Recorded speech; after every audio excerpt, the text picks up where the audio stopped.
Hey, everybody, welcome back to Beyond the Episode. I am so excited that you guys are here. I am your host, Nicole Ternay, and I am just checking that Facebook Live is happening.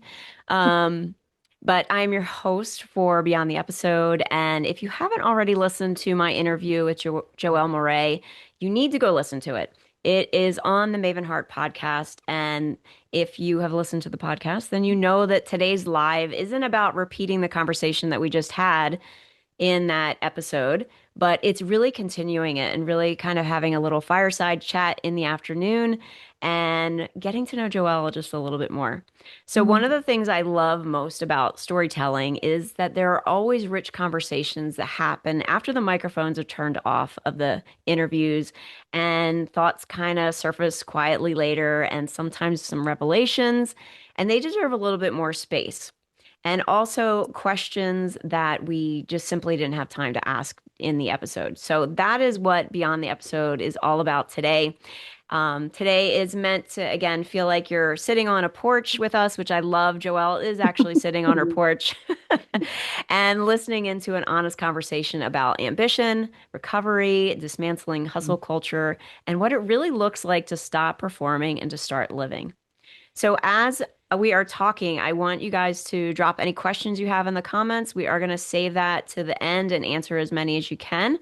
So, Joelle, thank you so much for coming back and being on this Beyond the Episode live. So, I'm so excited that you're here. Thank you so much for being here. Oh, well, thanks for the invite. Again, I'm so excited. It's so cool to do that beyond conversation and kind of go a little bit deeper. I love this. Awesome. So, after the podcast interview, some of the things that came up for me that I would like to ask you is like when you look back at the version of you that was running on fumes and trying to keep the illusion of having it all together, like when you look at other people that are in that space, what like breaks your heart for them? Oh, that's such a good question. I think what breaks my heart with observing this in others is that they are disconnected from themselves Hmm. to the point where they're not even aware. Or if they are aware, they're like, I don't care, I got shit to do. Can I say that? Yeah, I got sure. I have things to do. So whatever. This is just the way life is, right? And I love metaphors and analogies. Anyone who ever heard me speak knows that. And I use the metaphor of the kayak a lot. I don't think we got to that story on the podcast, Mm-mm, no. but I'll share this super quickly. Kayaking is one of my personal favorite things to do in terms of outdoor recreation. I just love it. And one day I was kayaking with my husband, and this is not classified rapids. If anyone knows about kayaking or whitewater rafting, this was like a very chill body of water that occasionally had some tiny rapids, right? So you would just kind of float most of the day, and then every now and then you'd have to paddle a little bit. It was very, very chill. However, came to this place where water's a little bit more shallow, and that's what causes a rapid. The water's going quickly over these rocks, right? And my boat got stuck right on top of the rock. And I instantly went into panic. I mean, instantly. And so, first revelation was, wow, I must have been really in a relative state of stress or fight flight before even getting in this kayak. And I didn't realize it Mm, because a person who was a little more regulated wouldn't have had that reaction hmm. upon this happening, right? Yeah. The second thing that happened that's more profound is that my husband floated up maybe 5 yards or so, and he's looking back and he's laughing at me. So anyone who's ever been in any type of partnership knows how great that's going when your partner's laughing at Right. you and you feel like you're in distress. And so I'm like, help me. And my boat is the kind that you sit on top of. So I'm trying to move my body to sort of move the boat to dislodge it. I'm trying to get my paddle like in between the rocks and see if I can get myself out.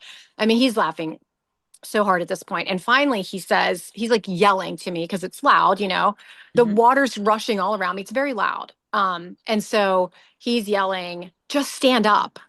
Mm. And I couldn't understand what he meant, truly. And we went back and forth a few times. And finally, I was like, okay, I'll try to stand up in this water where I'm definitely going to die, probably, Um, and so I finally, through a whole thing, figured out how to stand up. And the water was like up to my calf.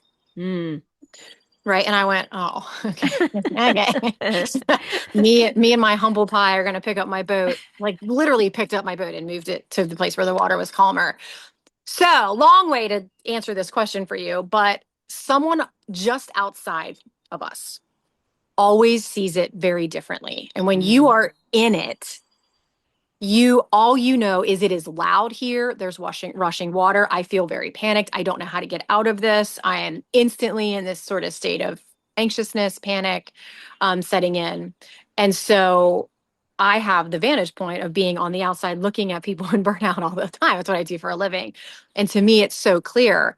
They don't even realize, A, how stressed they are and how this loop continues when something really minor happens, kind of sets them over the edge. yeah. And more importantly, they don't see how incredibly simple the solution is. Mm, Stand up.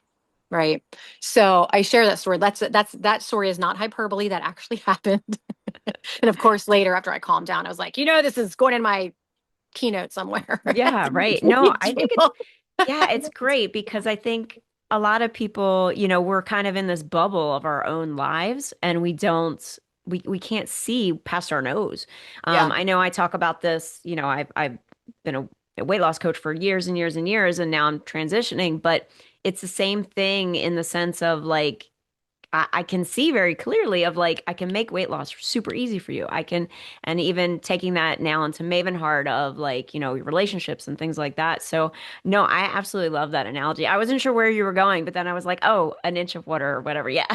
Yeah. I mean, it was Yeah. It's anyone who one of knows where I those. live would probably guess where this was. I mean, it was ridiculous how ridiculous it was, right?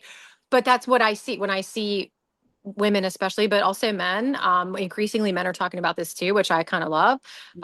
That I'm like the solution is so clear to me because I'm just outside of it, right? And so Yeah. the heartbreak is that they just don't even realize, they're kind of adding to their own chaos unintentionally. It's Yeah. not pathologizing anyone. It's just the way it is. So that's the biggest heartbreak for me is like, Yeah. man, your life just, it doesn't have to be that difficult. Yeah. Well, and I think too, when you're in your genius zone, like for you, that's your genius zone of like seeing that with people. Mhm. And you know, we're in this age of like, I could do it myself and, DIY and all that stuff, which I think is awesome. But at some point, if it's not gelling as in 3 months or whatever, let just go to an expert. Like you would save so much time instead of, plodding along and kind of with your ego in check. So yeah, you would still For be sure. stuck on that rock if that was the case, right? Yeah. Okay, so what is one deeply ingrained belief about productivity or worth that you had to unlearn to become the woman that you are today? That I had to produce to be valuable to anyone. Okay. Yeah, that my role here on earth is to do something valuable for others so that they think that I'm valuable, Mm, right? And mhm. if I'm not producing something, then I'm not valuable.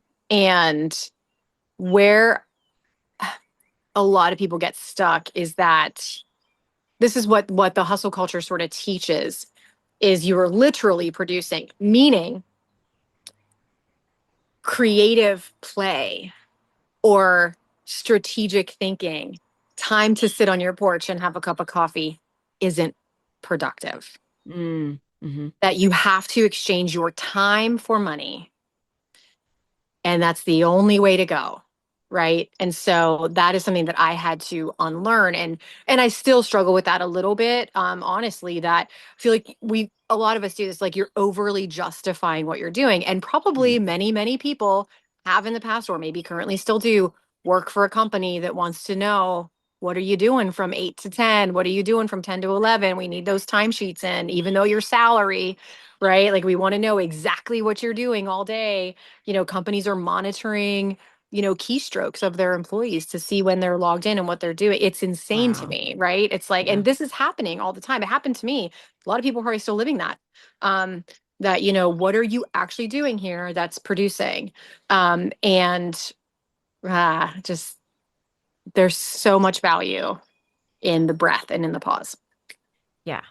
And And that's something I still have to, I'm still working on it, but I'm much, much, much better than I used to be. Right. And yeah, honestly, I think this goes even back to our youth, right? And I am not I am a licensed therapist, but I am not a Freudian person that everything happens from your childhood and the mom's to blame for everything. I don't subscribe to that Freudian thought process. However, there's a lot of things that happened in throughout your life that informed who you are, right? right, And right. this is again not pathologizing, not shaming and blaming anything. It's just the way it is. But I remember every Sunday we went to my grandparents' house for Sunday dinner, which is the meal you have at noon in my family. And so we went there at noon for dinner, and every Sunday, my entire life. And what happened when we went there for dinner was bring your report card and show your grandpa, right? Oh, Bring your latest thing you did this week to show. It's like you had to bring something to show what you did that week. mm, And in the defense of my mom, I think she was just trying to update grandpap on what the kids were doing. right, Right. right. But it just felt like in retrospect, and also it's like from the time kids are so little, we're asking them, what do you want to be when you grow up? And I'm teaching my kids that the answer to that question is happy.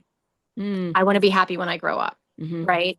Because even now, my kids are wee little and I see it. Right. People are like, what do you want to be when you grow up? Well, hold on. Right Yeah, now, I'm just busy learning how to play Play Doh. Right. Like, right. and so it's like our whole life. It's like, what do you want to be? We do it as adults. You go to a cocktail party. What's the first thing you ask people? What do you do? It's the worst question to ask someone when you first meet them, and this is like ingrained in us. And so I know I'm on tangent now, but No, no, I but 100, I think yeah. these are the patterns to unlearn is that we always have to be performing in some way. Like, why can't I just say, you know what I'm working on right now?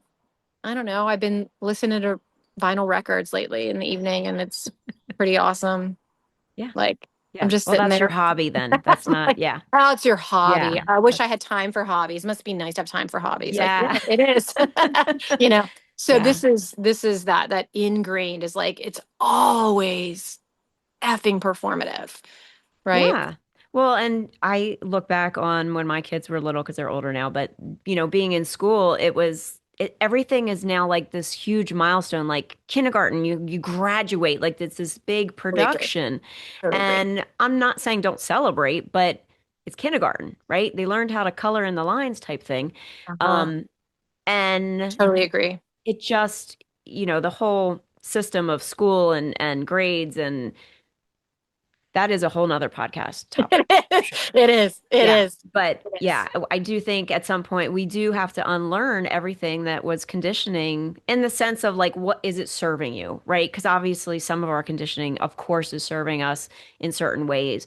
But yeah, it's funny that you bring up happy because honestly, I can't remember when I started it, but how you make a birthday wish, that was always my wish. I just want to be happy. Mm. Um, but I think it's also, who are we being? Like that's a bigger question. Who do we want to be rather than what do we want to do? Yeah, that's actually that line that you just said is actually one of the last slides in my presentation when I give keynotes. Mm, Is teaching leaders especially when I'm doing like executive leaders and heads of companies, is deciding who you want to be before you decide what needs to be done. right. Yeah. You know, and Yeah. that's that unlearning of that pattern. 100%. So you talk about performance demanding recovery. What is your favorite everyday tool or boundary when you feel yourself slipping back into hustle mode? What do you use? Ooh, that's such a good thing. Turning off screens, putting my phone on do not disturb, and as much as humanly possible, having a morning that starts slowly. Not always achievable with my current life situation with two little kids. Because sometimes I'm like, I just sit down with my coffee and I'm about to do my morning routine, and one of them gets up, and I'm like, ah, Yeah. dang it. Yeah. They rule your So your schedule they for a do while. for a while, right? We're coming out of that season now. I can see the tides turning. They're sleeping later, which is amazing. Mm, But anyway, so no screens, do not disturb on my phone. I really try to protect my morning routine of quiet time before I get into my day to get my head on straight, do my meditation, that kind of thing. But then mm, also in the evening.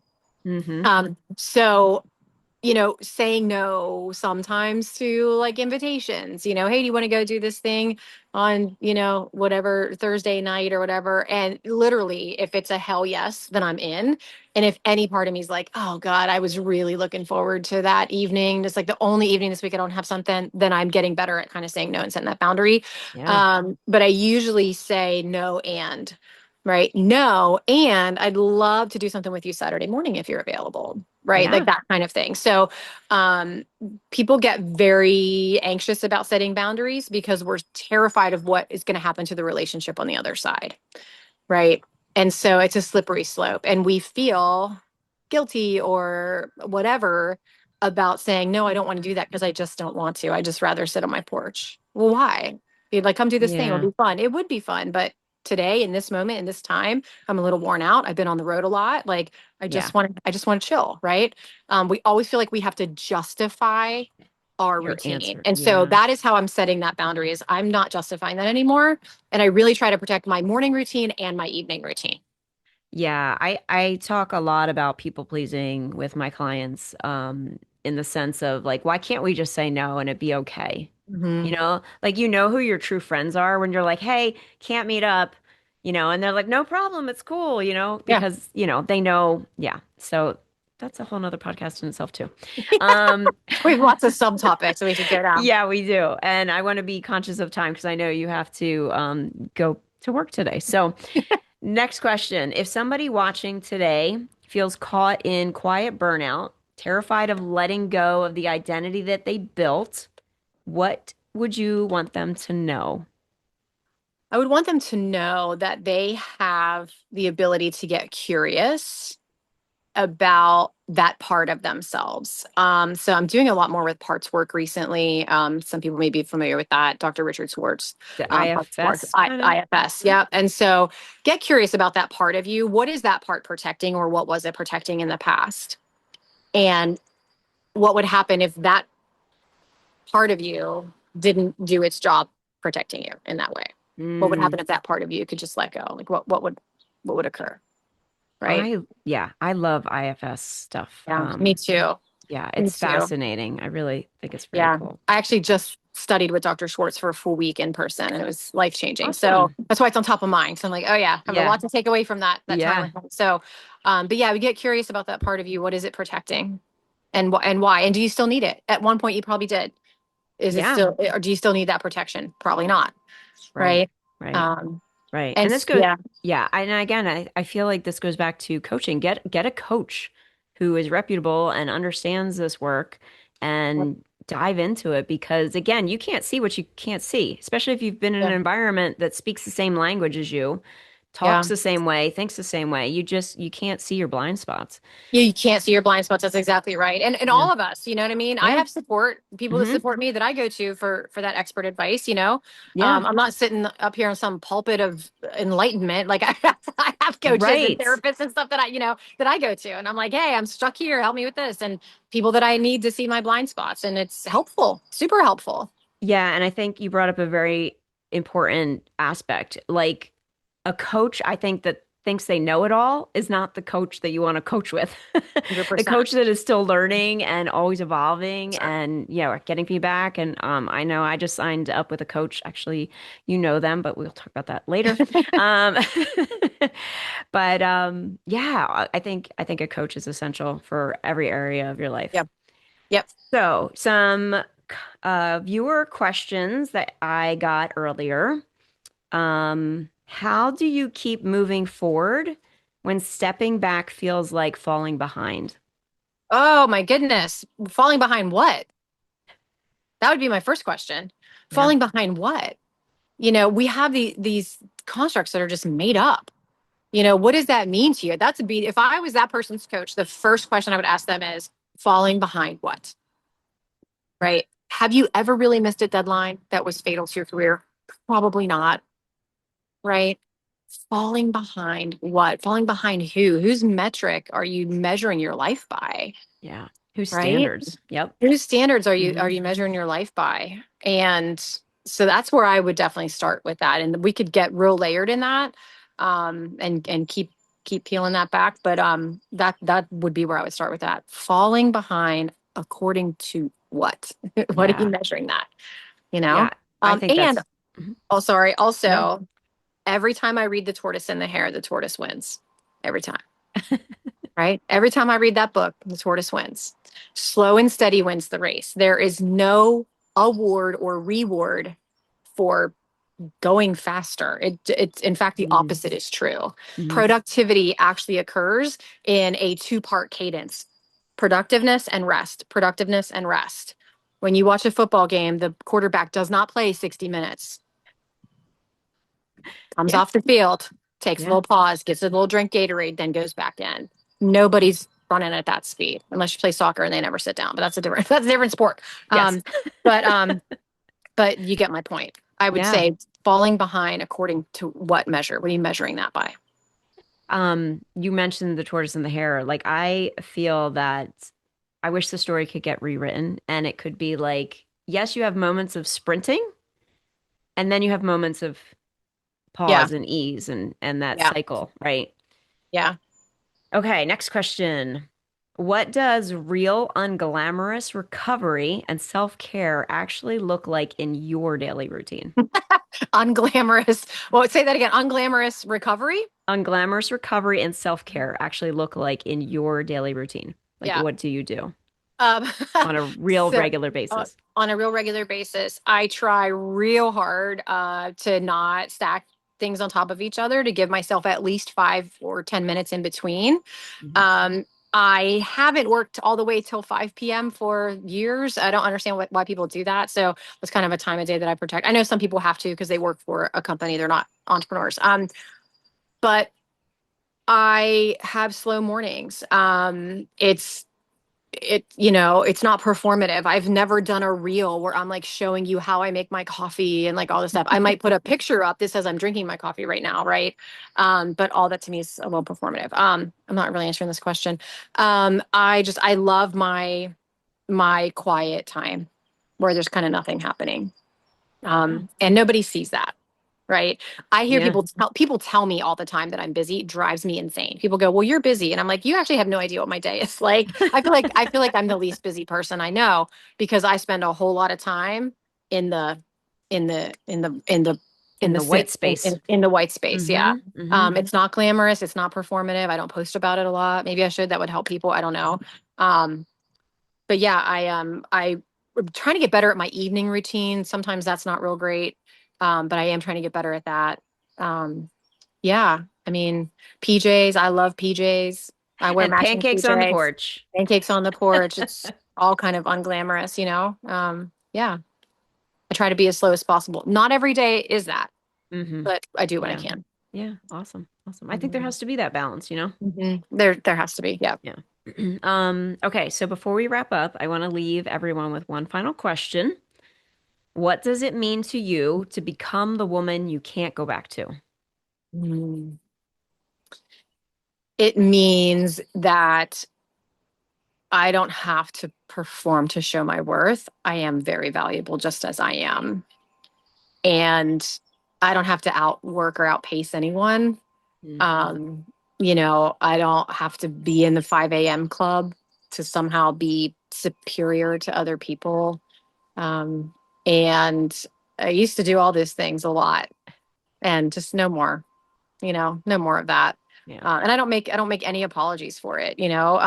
For example, one small thing that some people might think is like unhinged, like an unhinged thing that I do that protects my own recovery, is I don't pack lunches for my kids. They eat lunch at school.